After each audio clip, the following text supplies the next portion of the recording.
गांव जहां मोहन अपनी बेटी पिंकी के साथ रहता था। पिंकी के जन्म पर ही माँ का देहांत हो गया। मोहन अपना काम और पिंकी की देखभाल दोनों करता था। मोहन को परेशान होता देख गांव के लोग कहते हैं, मोहन, तुम दूसरी शादी कर लो, सब ठीक हो जाएगा। सब लोग ठीक कह रहे हैं, मुझे शादी कर लेनी चाहिए, जिससे मेरी बच्ची का भी काम हो जाए और मेरा काम भी।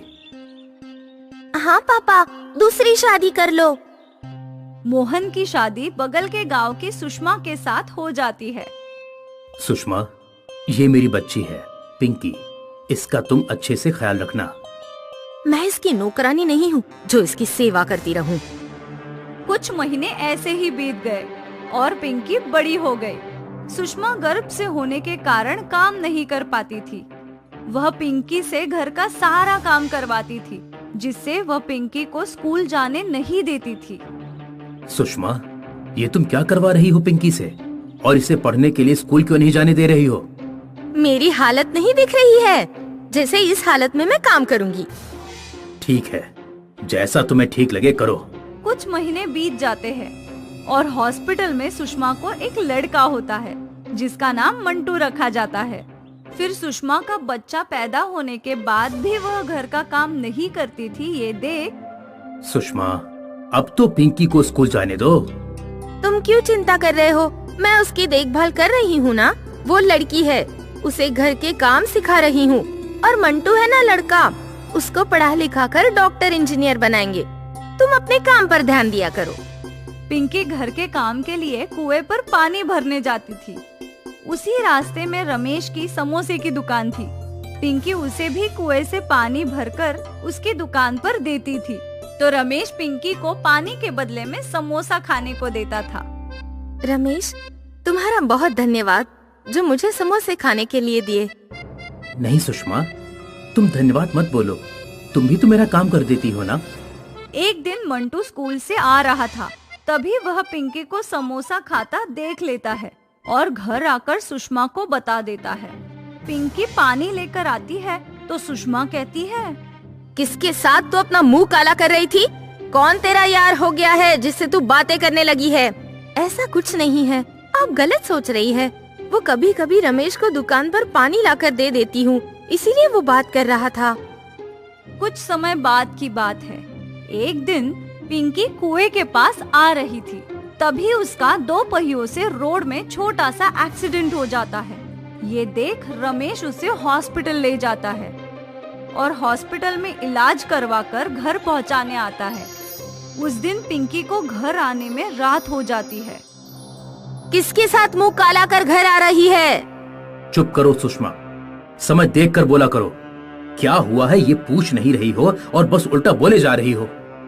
ठीक है, जाओ और देखो अपनी लाडली को क्या क्या कारनामे कर रही है। अगले दिन इसी हालात में उसकी माँ ने पिंकी से सारे काम करवाए। पिंकी को ऐसे में काम करते देख रमेश और पिंकी में धीरे धीरे प्यार हो जाता है। एक दिन रमेश ने अपने दिल की बात पिंकी को बता दी कि मैं तुमसे प्यार करता हूँ। पिंकी यह सुनकर खुश हो गई और उसने हाँ कर दी। कुछ महीनों बाद एक दिन रमेश का रोड पर ट्रक से एक्सीडेंट हो जाता है और तुरंत उसकी मृत्यु हो जाती है। उस समय पिंकी कुएं से वापस आ रही थी, तभी रमेश का एक्सीडेंट देख अपना घड़ा छोड़ दौड़ी दौड़ी आती है और रमेश को पकड़कर रोने लगती है। रमेश, उठ जाओ रमेश, तुम्हारे सिवा मेरा कौन है? तुम ही तो हो जो मुझे समझते थे। गांव वाले रमेश की लाश को लेकर चले गए। फिर पिंकी मंदिर में जाकर बहुत रो रही थी। वहाँ पंडित जी आए। बोलो बेटी, क्या हुआ? क्यों रो रही हो? बेटी, इन्हें मंदिर के पीछे लगा दो, फिर तुम्हारी किस्मत बदल जाएगी। जैसा वो साधु बाबा बोलते हैं वैसे ही वहाँ जाकर पिंकी घर आती है। सुषमा पिंकी को खाली हाथ आते देख बोलती है, गलती से घड़ा मेरे हाथ से गिरकर टूट गया, इसीलिए मैं पानी नहीं ला पाई। पिंकी अगले दिन मंदिर जाती है और वहाँ जाती है जहाँ उसने आम लगाए होते हैं। और देखती है कि वहाँ 3 बड़े बड़े आम के घर होते हैं।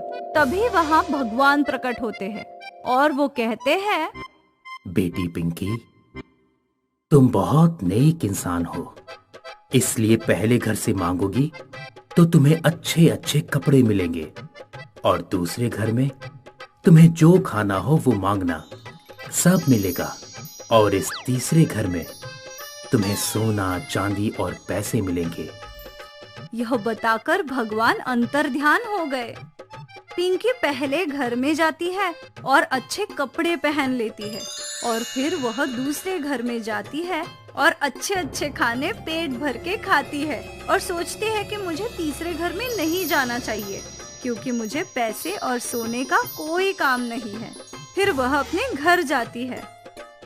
क्यों पिंकी, कहाँ थी अब तक? और ये नए कपड़े कहाँ से मिले तुझे? तेरे यार ने दिए क्या? क्या माँ, तुम हर समय बस उल्टा ही बोलोगी और सोचोगी। कभी कुछ तो अच्छा सोच लो मेरे बारे में। मुझे एक साधु बाबा ने 3 जादुई आम दिए थे, उसी से मिला मुझे ये सब।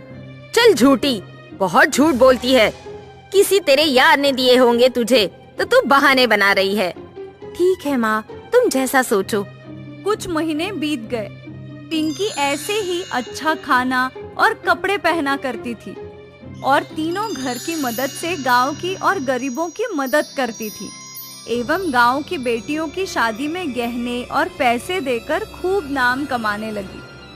माँ, तुम जानती हो, ये पिंकी गांव में पैसे और गहने देती है बेटियों की शादी में।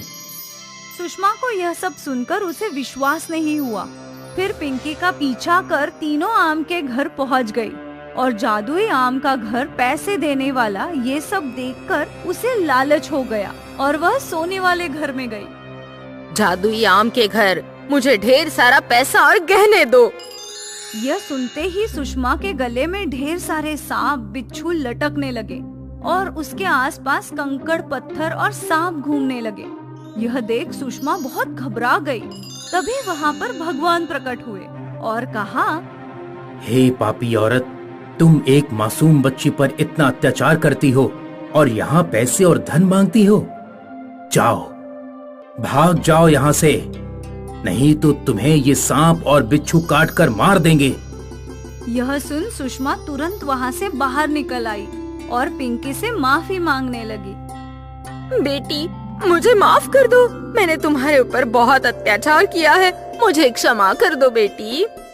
ठीक है माँ, तुम मुझसे माफी ना मांगो, बस मुझे माँ का प्यार दो। माँ, मुझे यही चाहिए। यह सुनकर सुषमा खुश हो गई और पिंकी को अपनी बेटी की तरह मानने लगी और लालच करना उसने छोड़ दिया।